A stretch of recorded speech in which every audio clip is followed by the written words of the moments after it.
I fell in love with a warm and kind boy. He was in the dark, but couldn't bear to see others without sunshine. So I wanted to give him my light. I wanted to give him a home. I accidentally pulled down the boss's pants. His butt was quite perky, and the Ultraman printed on his underwear was about to burst open. The air froze for a few seconds. I awkwardly met his gaze. Sorry. The boss's face turned dark. His peach blossom eyes shot cold arrows at me, continuously. He asked, "Shirley, did you do it on purpose?" "No. I swear." I quickly let go in fear. The boss's pants instantly dropped to his ankles.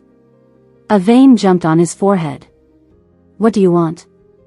I suddenly felt shy and said to his big butt, "I want to confess to you. Simon is a famous boss around here. They say he has killed people and call him crazy. But I like him.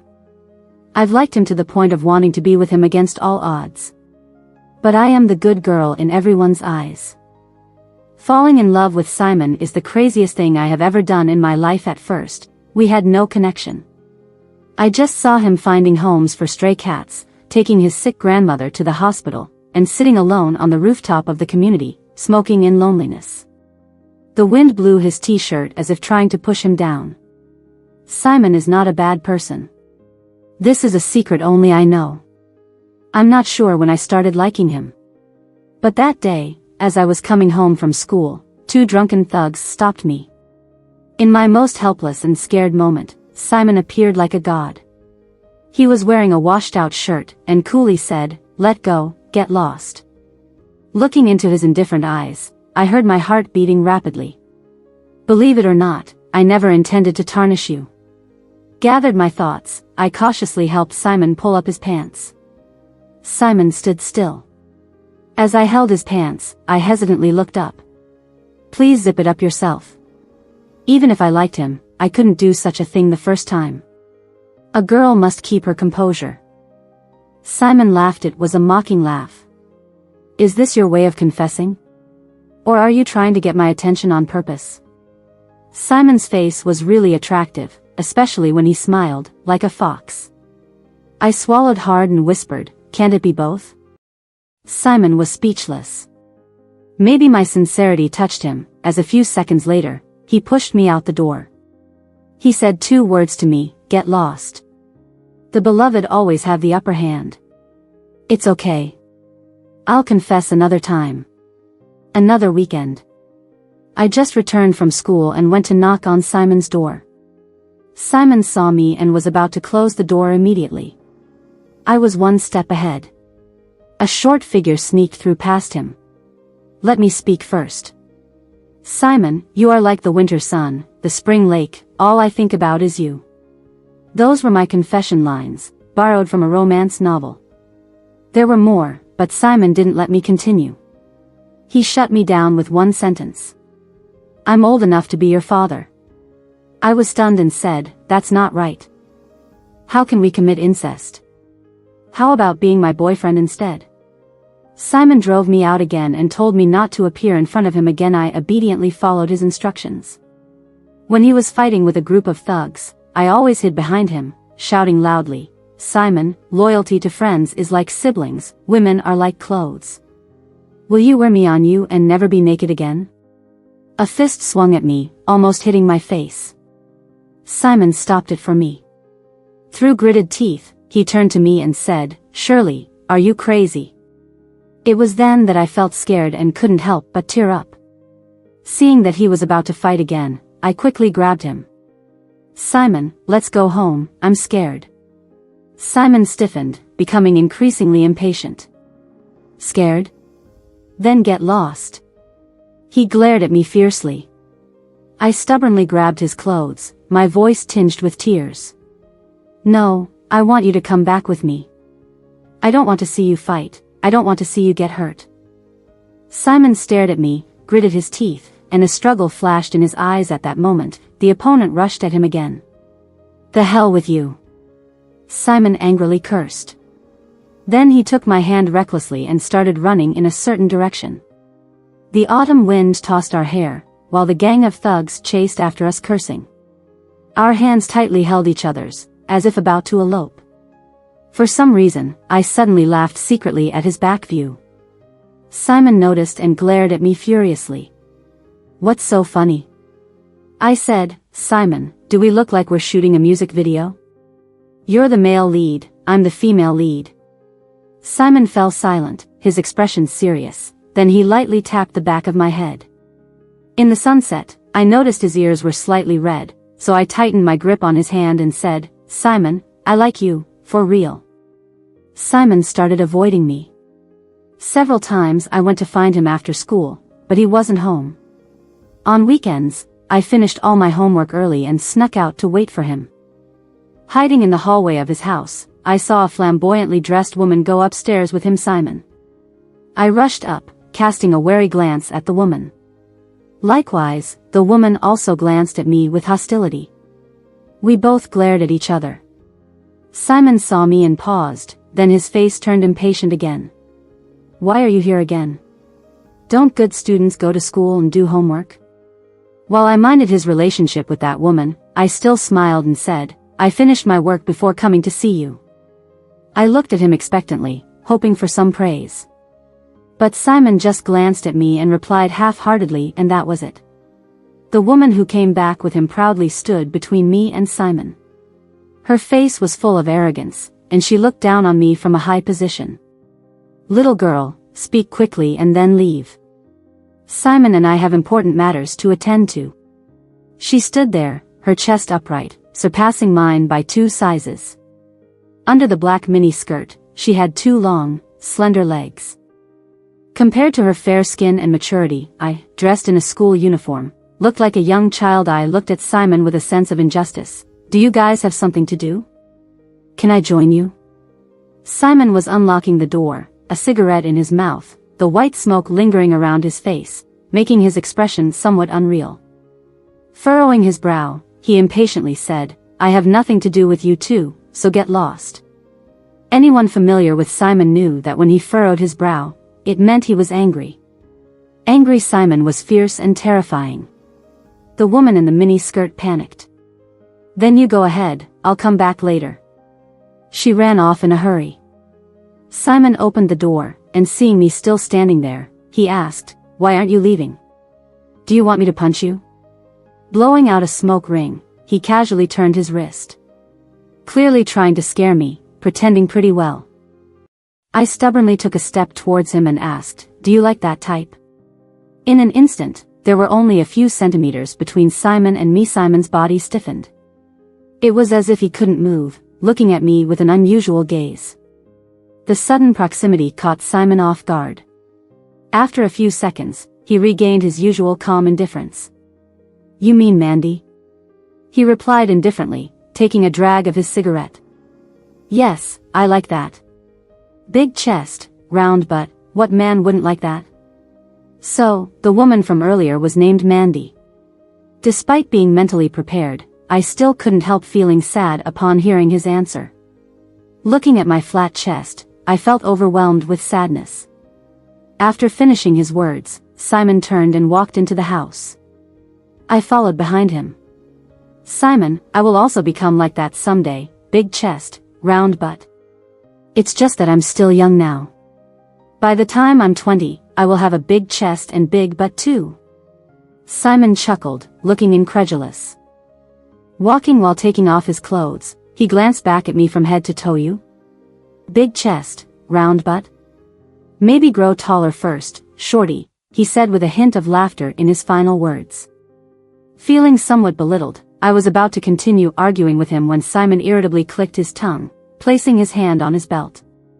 "I'm taking a shower. Are you sure you want to keep following?" And no. I noticed he was in nothing but his underwear. With prominent collarbones, well-proportioned abdominal muscles, everything was laid bare in front of me. My face suddenly turned red, my eyes wandering aimlessly. In the corner of my eye, it seemed like Simon's lips twitched ever so slightly, then quickly settled down. He pointed his index finger at my forehead, pushing me out of his house, his voice lazy and nonchalant. "Hurry and leave, good student. Don't mix with people like me." He then chuckled to himself, followed by shutting the door. I stared at Simon's door. Even though it was out of sight, my cheeks were still embarrassingly flushed. I muttered softly, "I'm not leaving." Only able to see each other once a week, I wanted to spend more time with him. Simon's parents passed away early, leaving only him and his elderly grandmother at home. His grandmother recently fell ill and had been living in the hospital. Simon had already dropped out of school. He worked part-time during the day and spent his evenings at the hospital with his grandmother, so the house was a bit messy. While he was showering, I took the opportunity to clean his house, panting heavily after finishing. Simon came out after his shower and saw that I hadn't left yet, his brow furrowed again. "Why are you still here?" He noticed the much tidier house and his expression softened. "You did this?" I nodded happily. "Simon, can you praise me? Look at what I did." I looked at him expectantly. If he could just praise me, I would be over the moon. Shirtless and with damp hair, this was a side of Simon I had never seen before, but he only looked at me indifferently for a long time, leaving me unsure of what he was thinking. "Is it so hard to give a word of praise?" Just as I was about to give up, he said, "You did well, but don't do this next time." I was ecstatic. "No, I'll handle all your household chores from now on." I started following him around again, but Simon ignored me and went back to the bedroom in his slippers. He threw himself on the bed and said in a low voice, "Shirley, go home, I'm tired. Don't come to see me again in the future." Exhausted, Simon lay on the bed, his profile showing signs of weariness. I squatted in front of him, unable to hold back from touching his eyebrows and eyes gently. Softly, I said, "Simon, I'll leave, but I'll come find you again next time. I won't abandon you no matter what." Simon opened his eyes upon hearing this. He looked at me quietly. Strands of hair fell on his forehead, concealing the emotions in his eyes, making it hard for me to understand what he was thinking. We were close enough to hear each other's breaths. Having just showered, Simon had a damp scent and a hint of shower gel fragrance on him. The room was quiet, with just the two of us. I watched his pink lips tremble, unable to help but lean in closer. Simon's Adam's apple bobbed slightly. But just as I was about to kiss him, he suddenly sat up, his voice cold. "Go, I don't need your pity." I was at a loss for words. "It's not pity, Simon, I like you. But I don't like you." Simon suddenly lost his temper. Storming over to me, he roughly pulled me up from the ground. "Get out, and don't let me see you again." My eyes turned red. Struggling and shouting at him, "You're lying. Simon, you like me, you just don't want to admit it." People say Simon is cold and heartless, never gentle with anyone. But in front of me, he was different. Even though he always seemed tough on the outside, he never really hurt me. Who dares to pull down Simon's pants? But I not only did it, but he still didn't dislike me. "It's because you have thick skin," he said. "What about the time I confessed to you?" I stared at him stubbornly. "Last time, when you could have ignored me and continued fighting, why did you take me with you?" Simon was so angry that he clenched his teeth and stared at me, saying, "Why should I tell you?" He was speechless. So, I smugly explained the reason for him. "Because you like me." Simon's face stiffened, alternating between pale and red, a classic sign of being seen straight through. Eventually, he grabbed the clothes on the bedside with a stern face. "I don't feel like talking to you. Since you're not leaving, then I will." I grabbed his sleeve. "No need, I'll leave. You rest well, or else I'll worry." I left his house in a joyful mood, already looking forward to the upcoming vacation next week. That Wednesday, I was in so much pain from my period that I couldn't stand up straight, covered in cold sweat. As I lay on the desk just then, a well-defined hand holding warm water came into view. I looked up and saw Edward, the top student in our class. He was wearing his uniform, with a calm demeanor and a caring tone. We didn't interact much, just in the same study group. It was said that he came from a wealthy family, both his parents were university professors. However, he rarely socialized, so classmates talked behind his back, saying he was aloof. I never expected him to show concern for me, and I was momentarily stunned. Just as I was about to thank him, my best friend from the next class suddenly rushed over. "Surely, your crush is fooling around in the KTV." My friend knew I liked Simon. She never supported it, saying Simon and I were from different worlds. She was excitedly holding up her phone, showing me a picture. I tensed up at the mention of Simon, and my thoughts immediately shifted, not noticing Edward's slightly paused hand in my friend's phone was a picture sent to her by someone else. In the photo, Simon was smoking, leaning back on the sofa in a private room. A woman dressed revealingly was sitting on his lap. It was taken just now. The dim lighting in the photo made it hard for me to see Simon's expression clearly. But I recognized the woman. It was Mandy. Simon once said she had a great figure that every man liked. Seeing them being intimate, I felt a sourness in my heart. I need to take a sick leave and go find him. Enduring the discomfort, I stood up from my seat. Unexpectedly, Edward grabbed my arm. "Are you out of your mind? Isn't your stomach hurting?" He furrowed his brows, looking reproachful and concerned. My friend's ambiguous gaze swept back and forth between us. I shook off his hand. "Sorry, this is my own business."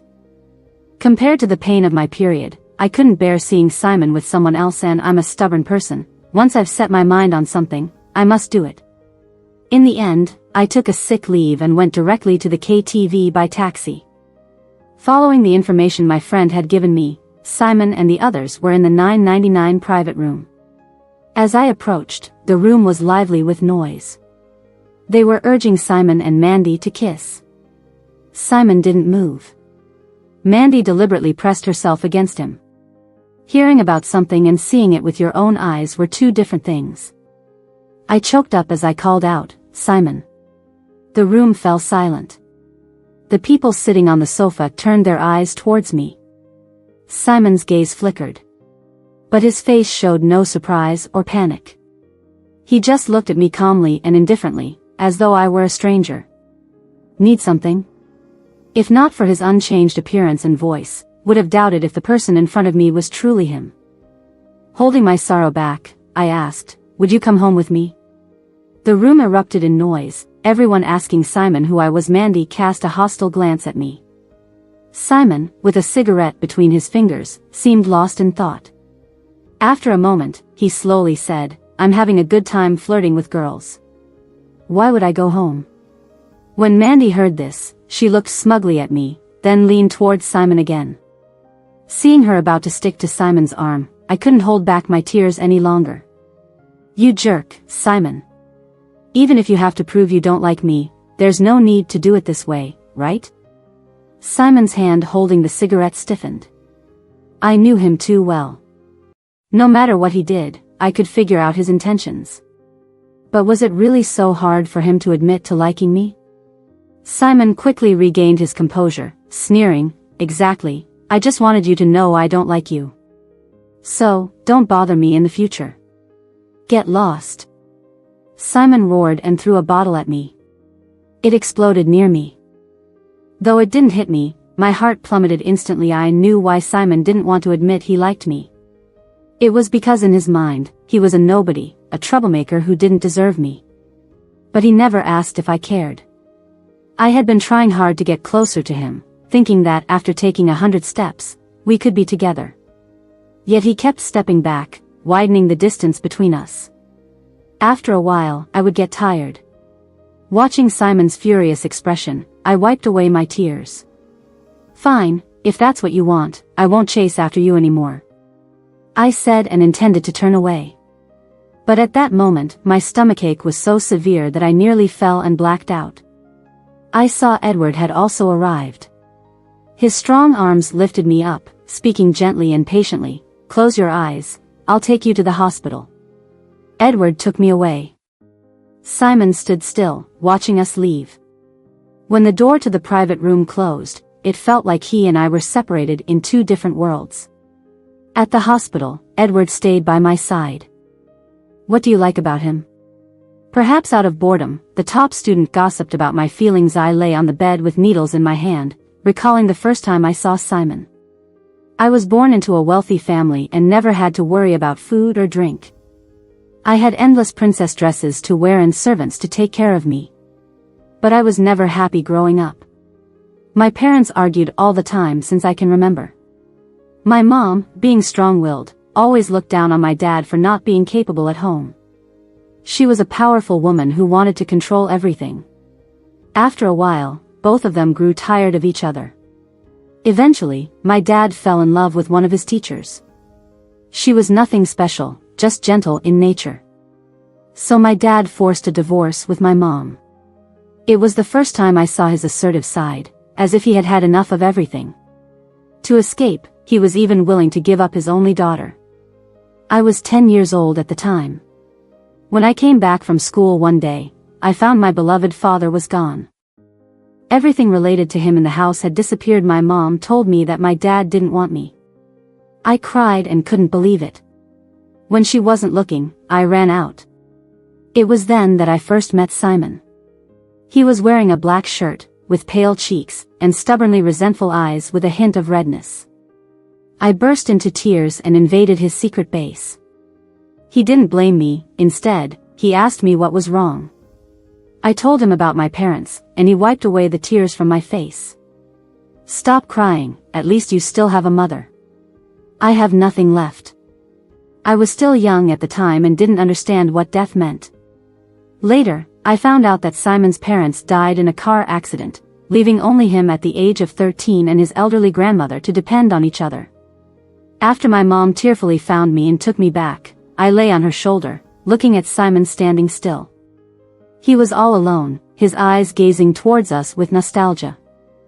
After that, I became quieter, no longer telling people that I had lost my dad. My mom was busy with her company's affairs, so I would obediently say that it was okay when she couldn't accompany me often. I forgot about the gentle brother who had once comforted me.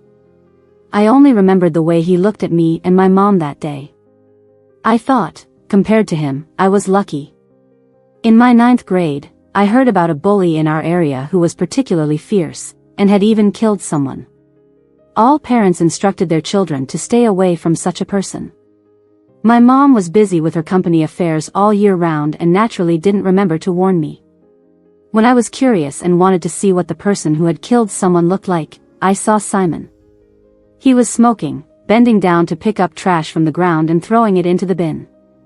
That's when I knew rumors weren't always true. The little boy who had once comforted me couldn't possibly be the villain people talked about. Since then, I would secretly observe Simon when I was bored. I often saw him busy by himself. Sometimes, when he had free time, he would sit on the rooftop of their rundown building smoking. At that moment, I felt like he yearned for freedom. Maybe he felt that we shared a similar fate, or perhaps it was his warmth that once touched me. In any case, I fell in love with Simon. I fell for the seemingly tough but actually lonely and gentle young man. No one knew how good he was, and I didn't want anyone to know because that way he could be mine. In the end, I didn't answer Edward's question.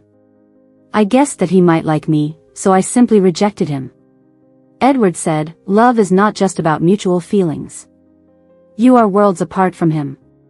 Even if you come together with passion, it might not end well." I must admit, being the top of the class also means having exceptional thoughts. I understood what he meant. No matter how kind Simon was, he was still a dropout who stayed at home. His life might never escape our little area. Meanwhile, I was different. I was one of the top students in school, with a promising future ahead. There was a vast difference between our families. In the eyes of others, we were a mismatch. Simon kept pushing me away because of these reasons.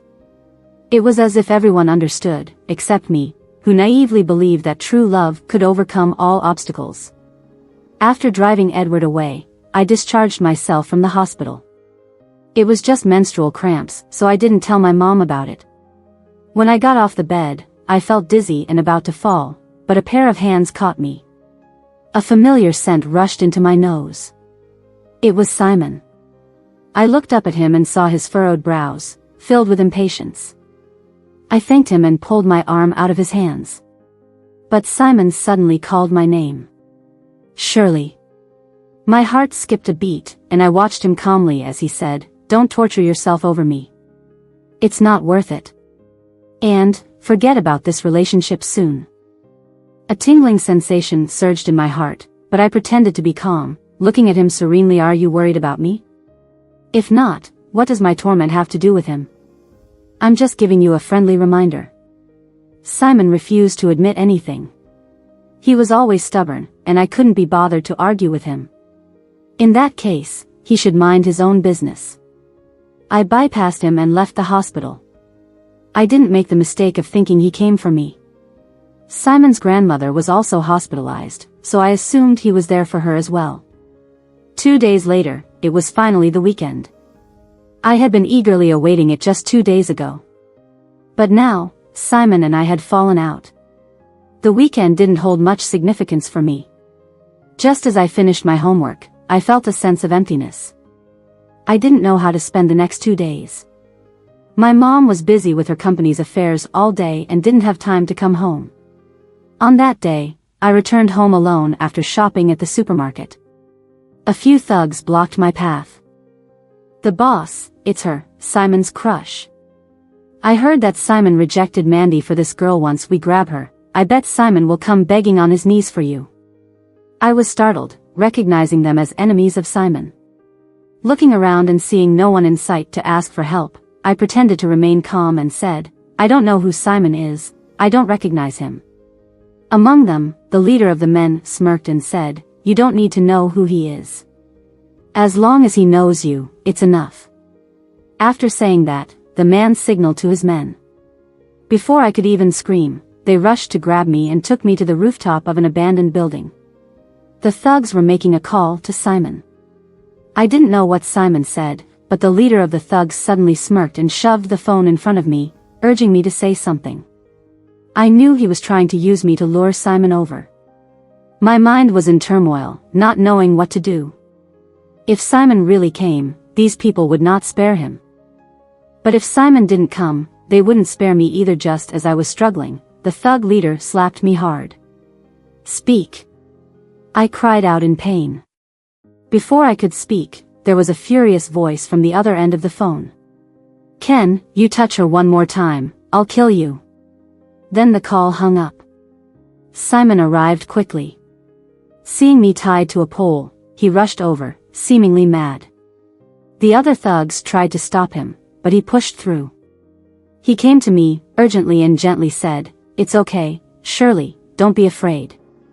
I was already crying too much to speak. I looked down at him, seeing his hands trembling as he untied the ropes. It seemed like he was even more afraid than I was. Through tears, I asked him, "Simon, even in this situation, don't you admit that you like me?" Simon's eyes turned red. He didn't answer, just gritted his teeth nervously, untying the ropes, veins popping on his hands. At that moment, a thug named Ken suddenly came at him with a stick. I screamed in terror, "Simon, watch out." The ropes around me suddenly loosened. Simon barely avoided Ken's attack. It was the first time he held me. Just as I imagined, being in Simon's arms felt warm, soft, and safe. Unfortunately, he quickly let me go, pulling my wrist and shielding me behind him.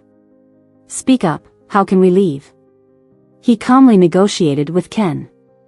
Seeing this, Ken showed a smirk of accomplishment. He knelt down and kowtowed to me 3 times. "I will not only let you go but also forget all the past grievances." Everyone who knew Simon knew he was tough. Kneeling down and kowtowing to someone was something impossible to imagine. But then, he asked Ken if he would keep his word. I felt a shock. Was Simon really going to believe these thugs' lies? Ken laughed, saying yes. Without any hesitation, Simon let go of my hand, knelt down in front of Ken. Then, he kowtowed 3 times. Simon. Tears welled up in my eyes. How could he endure such humiliation? He clearly said he didn't like me. Why would he go this far for me? After those 3 kowtows, Simon didn't stand up right away. He looked up at Ken. Satisfied? Ken and his gang were all stunned. They never expected Simon to actually obey. Ken's eyes shimmered with calculation. Before he could say anything, Simon, in a cold tone, said, "Don't take advantage. I've already called the police before coming here." Sirens sounded in the distance. The faces of Ken and his gang changed. "I'll let you go this time, but be careful next time," Ken threatened before taking his gang and fleeing. After they left, Simon staggered. "Are you okay?" I worriedly supported him. That's when I noticed the wound on his forehead, bleeding slightly, looking alarming. Simon avoided my touch, sounding very tired and weak. "Let's go, I'll walk you home." The sun was setting as I walked back home with Simon. The last time we walked like this was when we were being chased by thugs. I watched Simon's back, then looked at his hand hanging by his side. Simon's hands were beautiful. His palm was wide, fingers long and slender, clearly defined knuckles. The elderly said hands like his promised a prosperous future. But where was Simon's prosperity? Why should such a good person endure such hardships in life? I held back the impulse to intertwine our fingers. "We're here, come in," a soft voice came from ahead. Simon stopped and looked up at the villa where I grew up. He had a cigarette between his fingers, lost in thought. "Come in, the house is empty. Let me treat your wound." I extended the invitation to him, but he shook his head, extinguished the cigarette in an outside trash can. Once inside, I went to get the first aid kit. When the caretakers offered to attend to Simon, I sent them to their rooms. When I returned with the first aid kit, Simon was still standing in the living room, his head bowed, touching his fingertips. It was a sign his smoking addiction was kicking in. "Sit on the sofa, I'll treat your wound." I tried to imitate his usual demeanor, giving him orders with a stern face. Simon wanted to refuse, but I dragged him over. "Don't move." I shot him another stern look. Simon clicked his tongue impatiently. "Shirley, can you stop being so bossy?" I stood before him, finally having the upper hand in height. With a cotton swab soaked in iodine, I pressed it onto his wound deliberately. Simon didn't even flinch, but his gaze turned serious. He grabbed my waist with one hand, pulling me closer, lowering his voice, "You think I won't?" Standing between his legs, that posture made me feel like he was holding me. His scent mixed with laundry detergent and his unique fragrance filled my nostrils. My heart trembled, and my hand unconsciously pressed harder. There was a sharp intake of breath. Simon tightened his grip on my waist. His voice deep and husky, "Shirley, are you trying to kill me?" This made my ears burn. I looked away from his face, feeling uncomfortable. "Who told you to bully me?" I said. "I promise you." Suddenly Simon spoke, sounding a bit disjointed, but I vaguely understood what he meant. My heart started racing. Simon looked up at me, his eyes changing from struggle to determination. "I promise you. When you get into college, we'll be together," he said. I asked Simon why he changed his mind. He said it was hard for him to make promises before because once he decided on someone, he wouldn't let go. So when he questioned whether our differences could be overcome to be together, he didn't dare admit his feelings. It wasn't until he found out I had been kidnapped. In that moment of fear, he realized how scared he was of losing me. So he gave in. He wanted to be selfish once, even if it meant risking everything to be with me. This answer made me so happy that I couldn't sleep for days. On the weekend after school, it suddenly started pouring rain. I was stuck at school because I was on duty. Watching the last classmate being picked up by their family, I thought of calling my mom to pick me up. But all I got was that she was busy with work and asked me to call the maid from childhood to now. She missed my parent-teacher conferences, leaving me alone at home. In more than 300 days in a year, our time together didn't even match the time spent with the housekeeper. I tried to understand her, but there was always a hint of bitterness and loneliness in my heart. I thought, even if just once she could see me as more important than her work, I wouldn't feel so sad. Just then, a deep voice came from the door. "Shirley, ready to go home?" Surprised, I looked up and saw Simon standing at the door with an umbrella. Rainwater dripped along the edge of the umbrella, forming a dark puddle on the ground. How did you know I needed a ride? I said, my eyes feeling warm with emotion. Heeding his words, I obediently took the umbrella, not understanding why he wanted me to hold it, but whatever he said, I'd do it. But the next moment, my body was suddenly lifted off the ground. Simon, what are you doing? I exclaimed, almost dropping the umbrella. Simon held me tightly in his arms. Don't move, the ground is wet. Don't blame me if you slip later, he said as he carried me into the rain. I stood still for a few seconds, then quickly opened the umbrella. It was only then that I looked at my shoes, white canvas shoes. It turned out he was worried about my shoes getting wet. But what about him? I hadn't even noticed what kind of shoes he was wearing. The distance from school to my house was only 2 miles. I had mentioned taking the bus home, but Simon refused.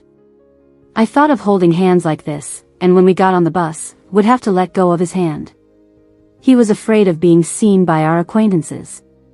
It's okay for me, but not for you, Simon said. Hearing this, I felt both touched and heartbroken. He was being so cautious in this relationship. Even if I said I didn't care what others thought, he still chose to protect me. So Simon carried me for 3 miles while I held the umbrella. The umbrella shielded us from the outside world and the rain. I looked at his profile, my heart beating fast. When we reached home, I was still clean and dry, not a trace of rain on me.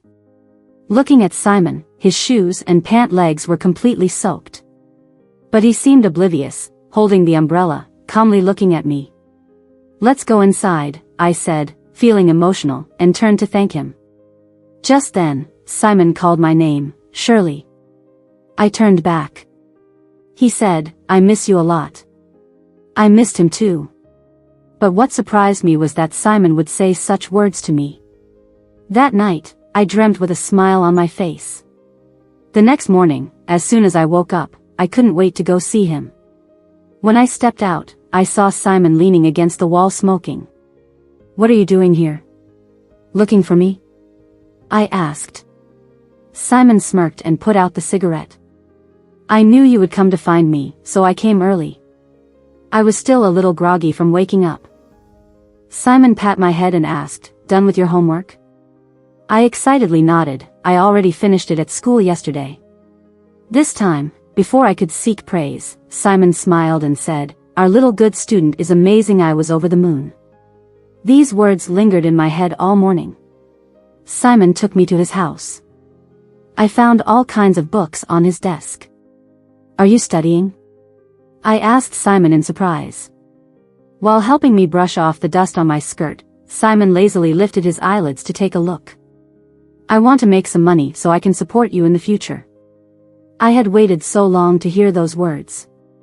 Before, I had always chased after him, but now he was making an effort to get closer to me.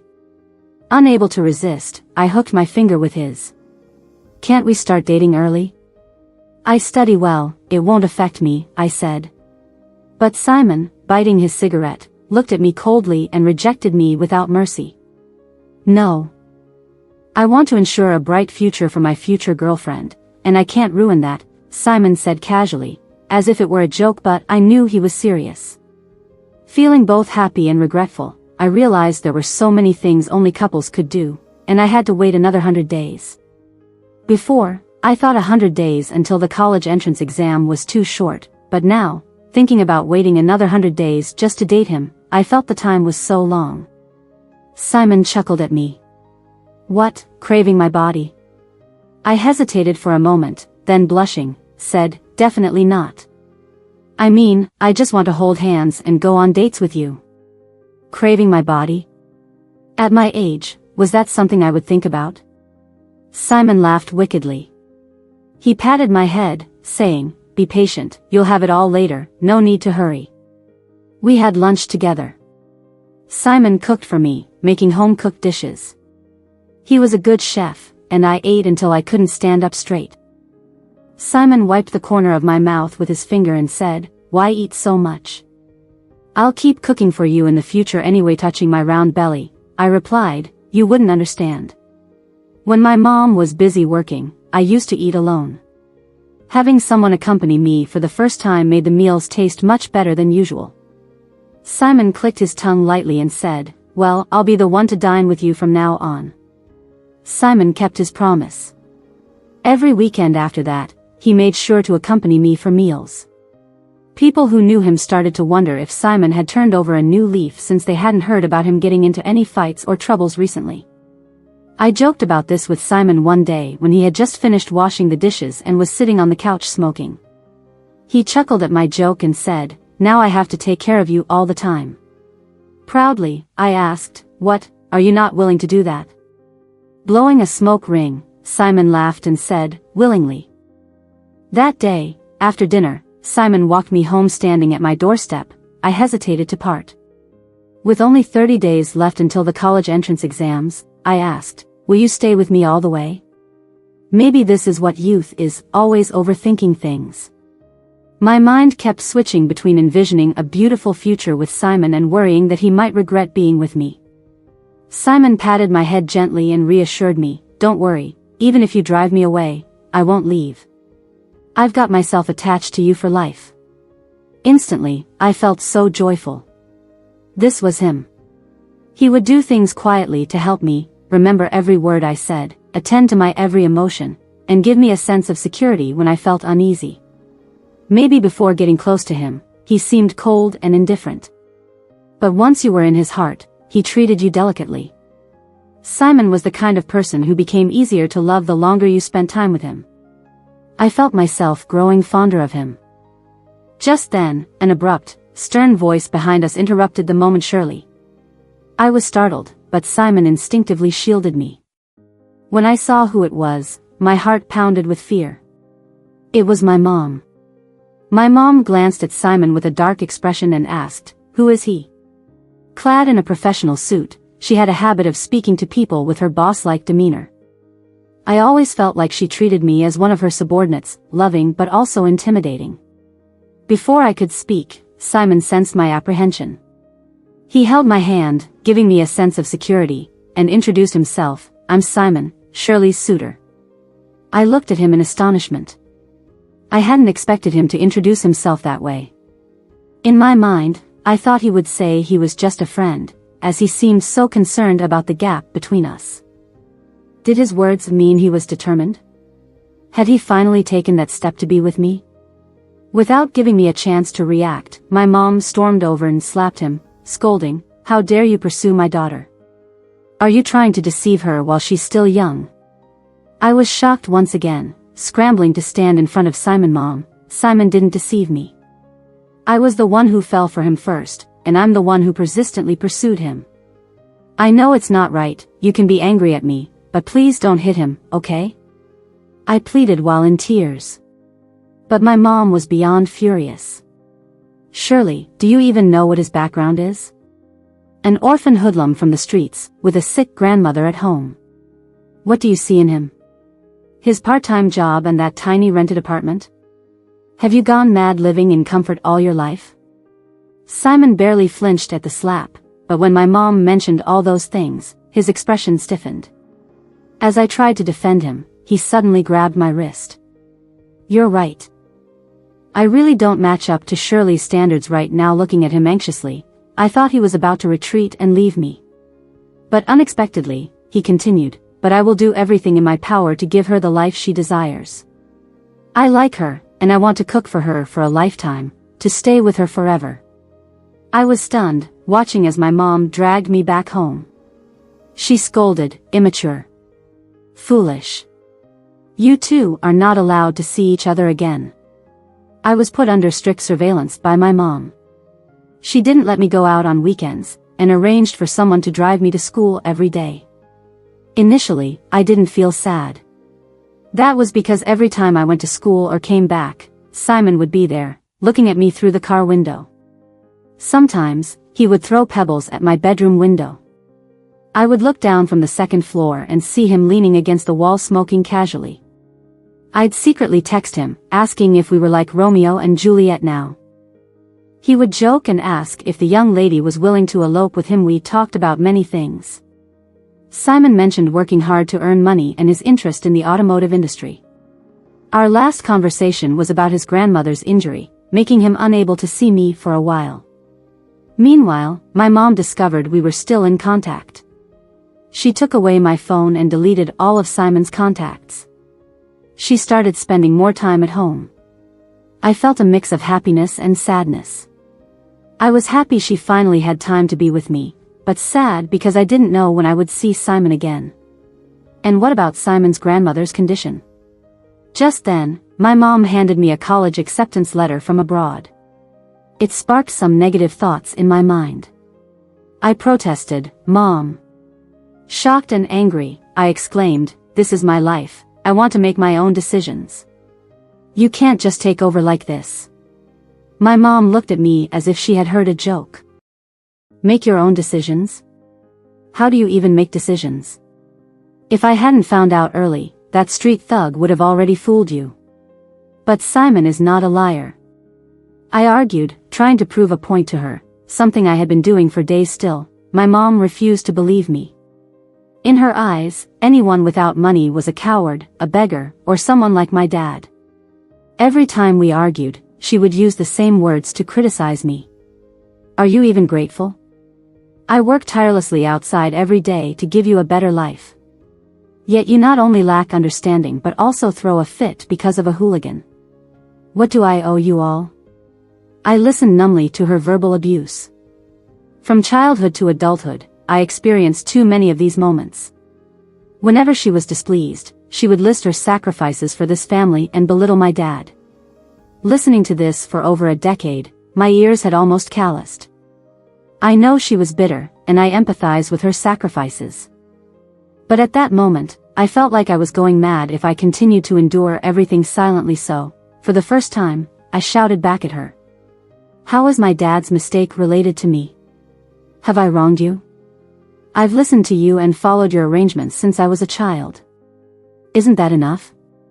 The house was filled with the sound of our arguments. Even the maid couldn't stand it and came over to intervene. My mom glared at me, gritting her teeth, and said, "Fine, since you don't believe me, go see for yourself what that thug is up to. If you still want to be with him after seeing it, I won't stop you." When I heard this, I didn't understand what it meant. It wasn't until I ran to Simon's house in a heavy rain that I saw Mandy, disheveled, opening the door for me. "It's you? What do you want with Simon?" she asked, leaning stylishly against the door frame, looking smug. The red marks on her skin stung my eyes deeply. Trembling, I asked, "Where's Simon? I need to see him." "But he doesn't want to see you," Mandy said, lighting a cigarette and smoking leisurely. I recognized the brand. It was the one Simon often smoked, and the lighter was the one he always carried. I couldn't believe it. I couldn't believe Simon would treat me like this. He had promised never to let go, saying he would work hard to support me. A person like Simon couldn't possibly deceive me. With flaming red lips, Mandy said to me, "You think you know Simon, but do you really know him? Do you know where he's most sensitive? Do you know what positions he likes? I'm the one who suits him best. A good girl from a rich family like you should stay away from him." With a disdainful smile, Mandy was about to close the door.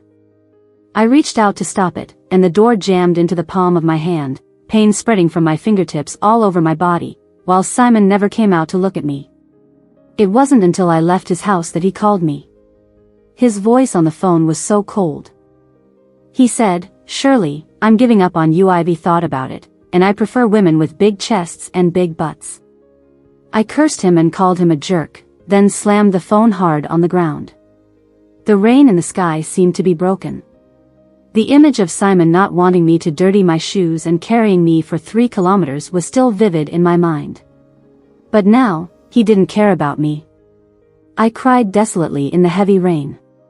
Passers-by looked at me as if I were crazy. When I got back home, I was soaked and my hair clung to my face. Seeing my mom sitting on the couch, I wiped away my tears. "You win. I promised to go abroad." The next day, I boarded the plane to go overseas, leaving behind the city that held all my youth memories. I cut off contact with Simon. My relationship with my mom also became somewhat strained. During my studies abroad, I seldom returned home. Later, due to an international dispute, I became a new lawyer sought after by major law firms abroad. At the age of 23, this year marked a turning point in my life. A friend from home called me. "Shirley, I recently heard something. Simon's grandmother, didn't she break her leg back then and was bedridden for 2 months? They also found out she had breast cancer. Luckily, it was caught early. But, your mom wanted to use the surgery fees to make Simon leave you, but that guy refused. He took on some shady jobs to make money, messing up some deals in the underworld. Just before you went abroad, he was beaten up badly, and the doctors at that time speculated he might be bedridden for life." Hearing this news, tears welled up in my eyes, and I finally understood what happened back then. No wonder Simon had Mandy come to drive me away instead of coming out to see me himself. No wonder my mom was so adamant, believing that I would definitely agree to go abroad. It turned out Simon was seriously injured. I decided to go back home. My fellow townsman and working partner, Edward, was surprised. "Why not stay here together?" When I first arrived abroad, I only discovered after boarding the plane that Edward and I were both admitted to the same university. His parents were very democratic, allowing him to choose the legal profession he liked. In contrast, my mom chose the finance major for me to inherit her business. My belated rebellion led me to make a major decision. At that time, I didn't know what I wanted to do in the future. I just wanted to rebel against my mother.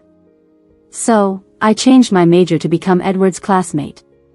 Over the years, I gradually fell in love with this profession. Seeing me silent, Edward seemed to guess the answer. "Is it because of that person?" he asked. I nodded. In fact, I hadn't mentioned Simon for many years. I thought I had forgotten about him. But when someone mentioned him again, the name still beat passionately in my heart. I knew I still liked that jerk. A hint of sadness appeared in Edward's eyes. "Shirley, I've liked you for 7 years. When will you turn around and look at me?" Initially, I had a hard time adjusting to everything here. It was Edward who accompanied me through those tough times. Once when I was working alone in the restaurant, a drunken man followed me after work. It was Edward who braved the snow to come pick me up. That winter, I missed the taste of home immensely. Eating fast food for a long period made me sick. Edward took me to a restaurant, rented out the kitchen, and personally made me a home-cooked meal. We spent many holidays together and took walks in the first snow. To a great extent, Edward gave me comfort during the times I fell out with my family and lost Simon. If it weren't for meeting Simon, I might really have fallen in love with him. Feelings are like that, the order is crucial. I fell in love with Simon first, and my heart couldn't fit anyone else. I apologized to Edward and gave him all my resources from abroad. Even though I knew no amount of benefits could repay his friendship, I could only do my best to make up for it. I started packing my luggage to return home. A domestic car manufacturing company contacted me, entrusting me with handling a case of stolen trade secrets. The other side spoke sincerely on the phone. "Shirley, we heard you're a rising star in the legal world, so we really want you to take on this case. As long as you agree, the legal fees are not a problem." When I looked through the information, the name of the client caught my attention. Tears welled up in my eyes. "It's okay. No matter how much the legal fees are, I'll take it." I hadn't contacted Simon for many years. But unexpectedly, he turned out to be my client when we met again. I investigated his background and found out that he now owned a company, becoming one of the leaders in the domestic automobile industry. Opinions about him in the industry were mixed. Some said he was bold with unique vision and rose to the top of the industry in just a few years. Others said he came from a shady background, using any means necessary to achieve his goals. Even his initial fortune was gained through unethical methods. But regardless, I saw a different side of Simon. We arranged to meet at a restaurant.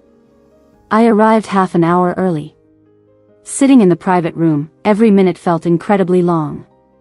It wasn't until the door of the room was opened from outside. I instantly became nervous, looking towards the entrance. I saw Simon walking in slowly in a sharp black suit. His eyes were deep, a bit less aggressive compared to years ago, with a bit more calmness. The sense of distance that kept people at arm's length still lingered. My heart raced as I looked at him. Until Simon said, "Shirley, long time no see." I felt like crying. It's been quite a while. However, I always remembered how Simon never kept his promises, leaving me behind. Simon didn't speak anymore. Regarding the case, I only spoke with his assistant. I mocked him more than once, asking why he didn't talk in person, implying he hadn't received an education. Simon didn't argue with me but agreed with whatever I said, completely following along. Later, I asked him for a sky-high legal fee. $10,000 per hour. Can Simon afford it? At the end of the meeting, I intended to take a taxi home, but Simon stopped in front of me in his car. "Get in, I'll drive you." I ignored him and hailed a taxi, leaving confidently.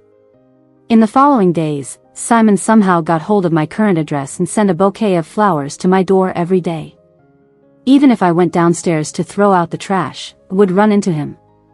I couldn't help but ridicule him. Has Simon's company gone bankrupt? Why is he so free every day? Simon handed me the roses he held. Not bankrupt, but in need of a lady boss. Upon hearing this, I laughed. Is Simon trying to pursue me? He squinted and asked, "Isn't it obvious? I'm proposing to you." Simon had been pursuing me for months. I scolded and even hit him, but he wouldn't leave no matter how hard I drove him away. That day, after finishing a court case and getting off work, a relative of the defendant came looking for trouble. When the middle-aged man, emotionally charged, pulled out a knife to attack me, a figure suddenly rushed out and hugged me. It was Simon. In that moment, I felt fear like never before. Simon was injured and taken to the hospital. Waiting outside the emergency room, every moment felt excruciating. Fortunately, his injuries were not severe. The doctor said there was a steel plate in the patient's body that blocked the knife attack. If not for that, the knife might have gone straight into Simon's heart. I felt a chill running through me. Afterwards, as Simon gradually regained consciousness, he told me the steel plate was implanted when his rib was broken by someone, never expecting it to save his life. Now he spoke casually, but I couldn't imagine the pain he endured or how he made it through that time. I blamed him for being so reckless, but he wiped away the tears on my face. If I hadn't been so reckless, how could I love you? Our relationship became ambiguous after that. The day Simon was discharged from the hospital, he insisted on driving me home first. When we reached the entrance of my building, I asked if he wanted to come up. Simon hesitated for a moment, then his gaze deepened. He said, "Shirley, you're an adult now. I won't let you go as easily as before." And then he followed me out of the car and into the elevator. The elevator was quiet as we stood one after the other. It had been our dynamic for a long time. But unlike before, where I used to trail after him, now he stood behind me, leaning against the elevator. Through the reflection in the elevator door, I saw him watching me attentively, his eyes sparking indescribable emotions. When the elevator door opened, we walked silently. As I opened my apartment door, Simon pushed me inside and then pressed me against the wall. I exclaimed, "Simon," but before I could say anything else, he kissed me fiercely. The dark room was illuminated only by the light from the street outside.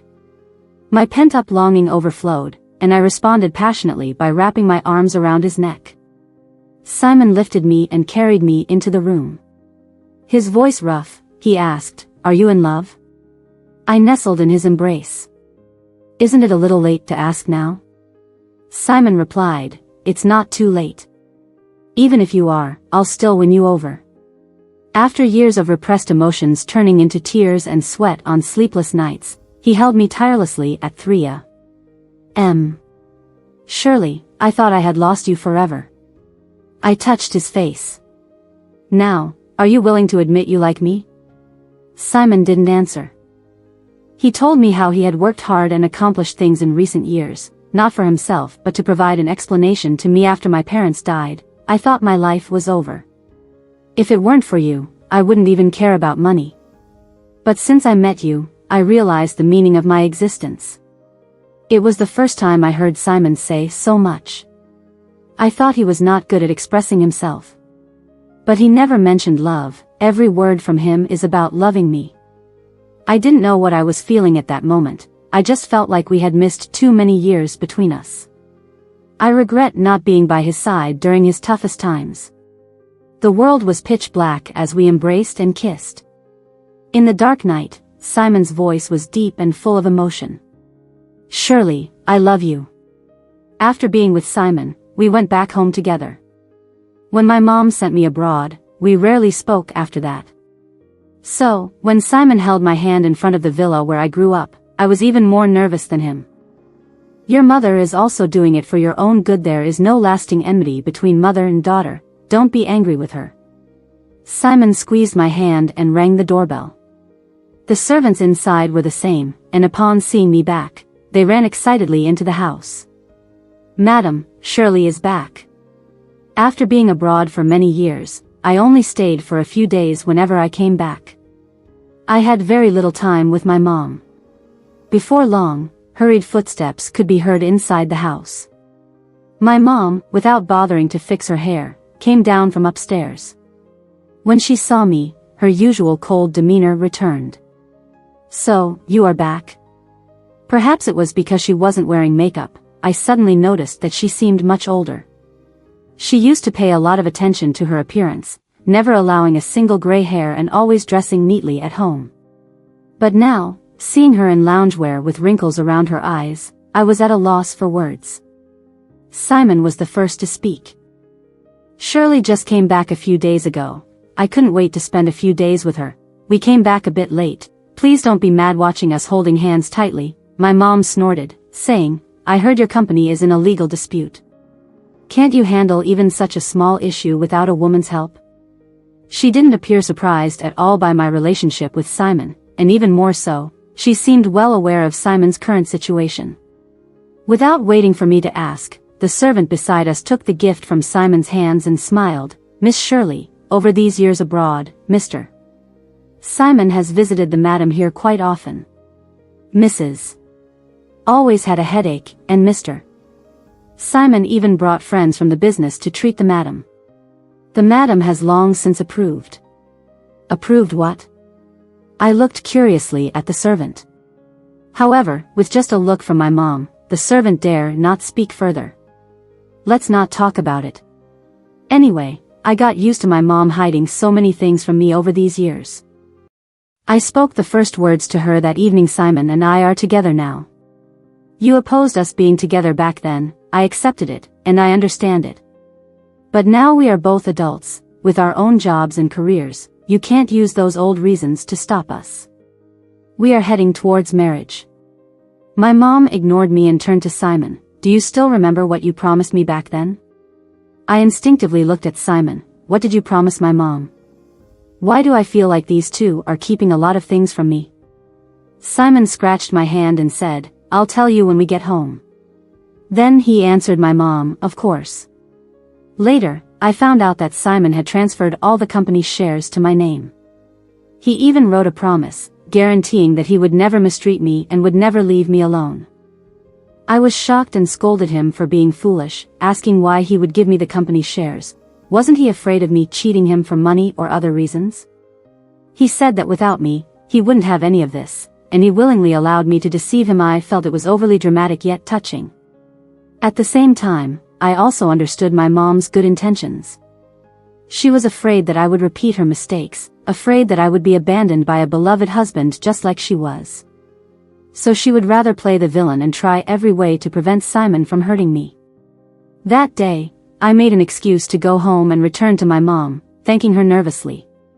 She still had that indifferent look on her face, responding to me as she read the newspaper. It wasn't until I was about to leave with the items I brought that she somewhat anxiously called me back. "Let's have dinner at home tonight." My eyes instantly welled up, and I turned around and nodded, "Sure, Mom." With my mom's approval, Simon and I went to visit his grandmother again. Simon's grandmother was 80 years old, but she seemed more robust than I had imagined. While Simon was cooking in the kitchen, his grandmother sneakily showed me his childhood photos. Who would have thought that the once young street thug is now someone who owns a business? He indeed was adorable as a child. I chuckled to myself and noticed that there were no more pictures behind the album. In their place, there were round-trip flight tickets between different countries. What are these? I picked up one, realizing it was from 4 years ago. Simon's grandmother sighed. These are the tickets Simon used over the years to visit you. He went to your city numerous times over these years. In the beginning, he couldn't even afford the ticket and had to save up for a month. It was a bitter feeling in my heart.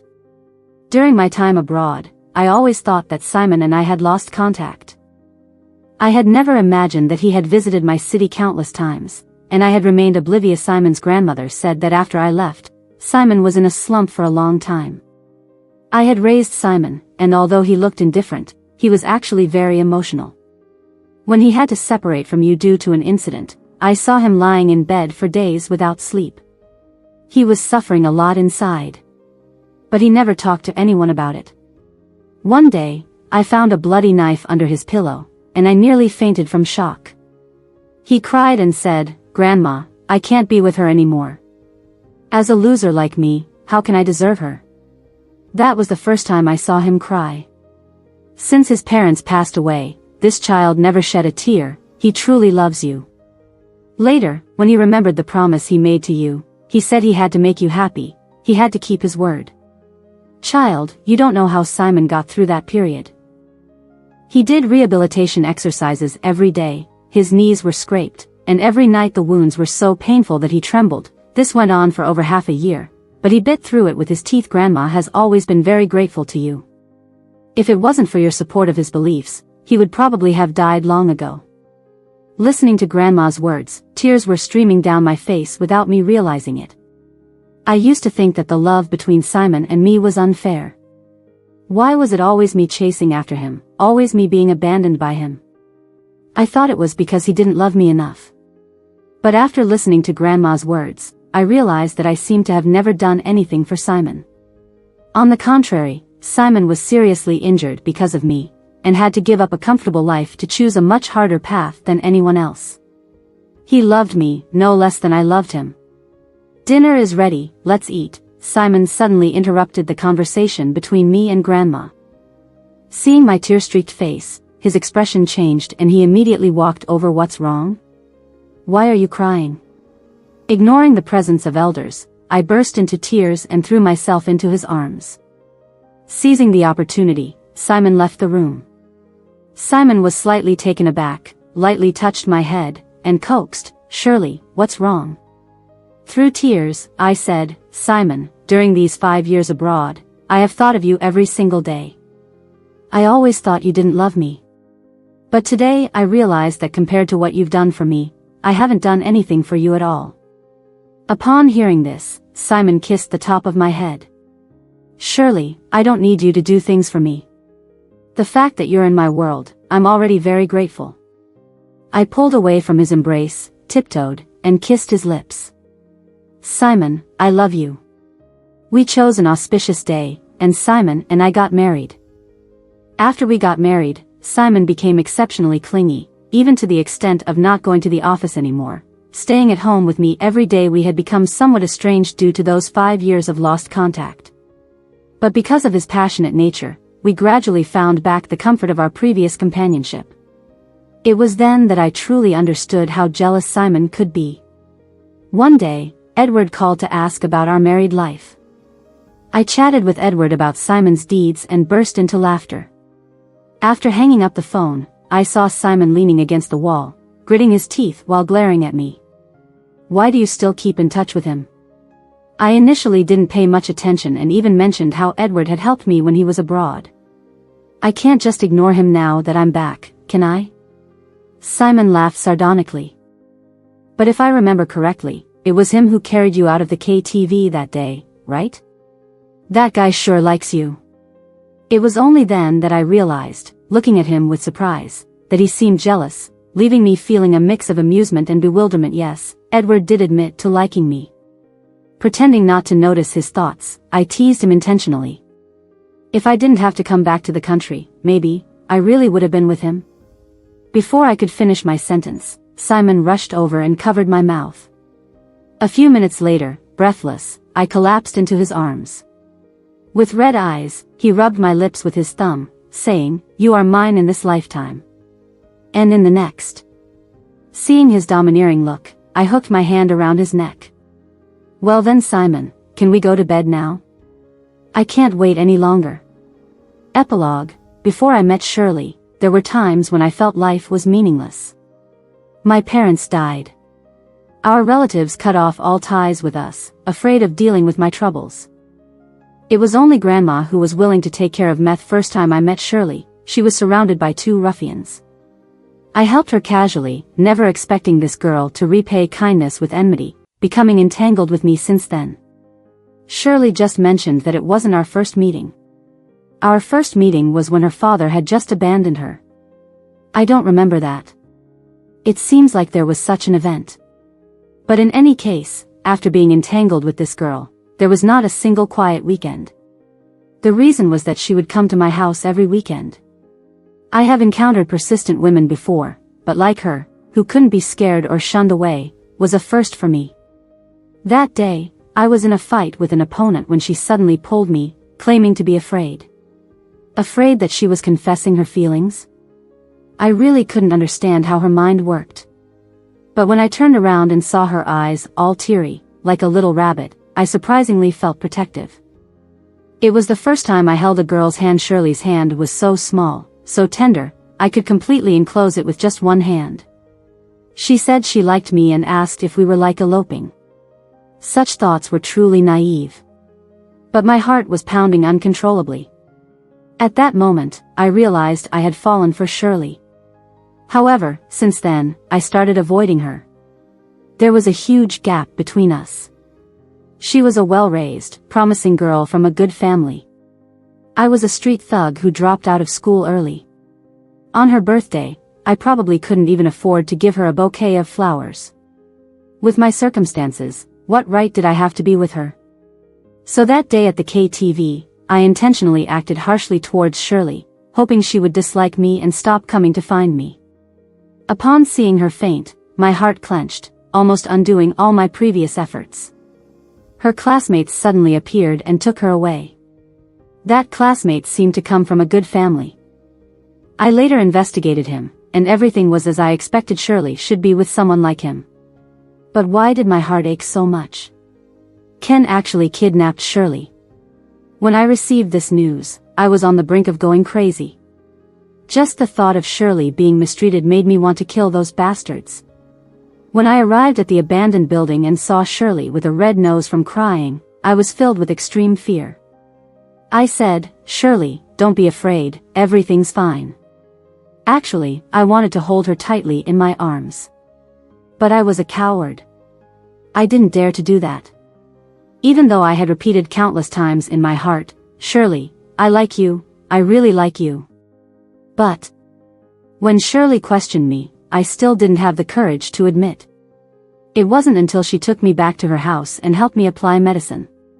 She was so gentle at that time, so gentle that I couldn't control myself from wanting to have her. I wanted to be her man, to possess her for a lifetime. I struggled while sinking. By the time I realized, I had already said those words about wanting to be with her. Shirley was so happy, but she didn't know. I was even happier than her. Admitting that I liked her didn't seem so difficult. So, we spent a wonderful time together. It was so wonderful that for the next few years, it felt like a dream. When I longed to be with her, when I was determined to give her a bright future. I got beaten up by people from the underworld, almost died. When I woke up, I found out that I might have to lie in bed for the rest of my life. And Shirley's mother intervened, telling me not to delay Shirley's future. A waste like me, what right did I have to be with her? If she found out about my injury, she would probably cry again. So, I had Mandy help me stage a play and drove away that idiot. "Shirley, I'm sorry, I can't shield you this time. I could endure the darkness if I hadn't seen the light." But after losing Shirley, I almost tried to end my life several times. The wound was too painful. But what was even more painful was my heart. When I put the knife on my wrist, I thought of the little things I had with Shirley. I can't accept it. I can't give up like this. I can't bear to give Shirley away. I was afraid that others would bully her. So, under the doctor's advice, I started rehabilitation. During those painful times, Shirley supported me to keep going. I succeeded. Even though we were apart for many years, I still held her in my arms. And now, I can confidently say those words, "Shirley, I love you, marry me." On the day of the proposal, Shirley cried like a baby. At night, she kept saying that I proposed hastily and didn't give her a chance to put on makeup. But I swear, Shirley is the most beautiful woman in the world. No one else compares. One day after Simon and I got married, I came back from work and eagerly hugged and kissed him. "Simon, hurry up, we'll have dinner later." Actually, it was my birthday that day. For some reason, I just wanted him. But when I pulled down his pants, I saw him wearing a very familiar pair of underwear. Simon smiled seductively, lifting up my chin and asked, "Remember this?" How could I forget? Wasn't that the underwear he wore when I accidentally pulled down his pants initially? The Ultraman pattern was chosen by Grandma. I don't know why, but looking at it now, I felt a strange excitement. I swallowed and asked softly, "Is it a new one? Are you trying to tease me?" Simon smiled and guided my hand while asking, "Do you like it?" I nodded, "I like it. Just take it off by yourself." I pounced on him. His ears were filled with Simon's indulgent laughter. "Slow down. We have plenty of time."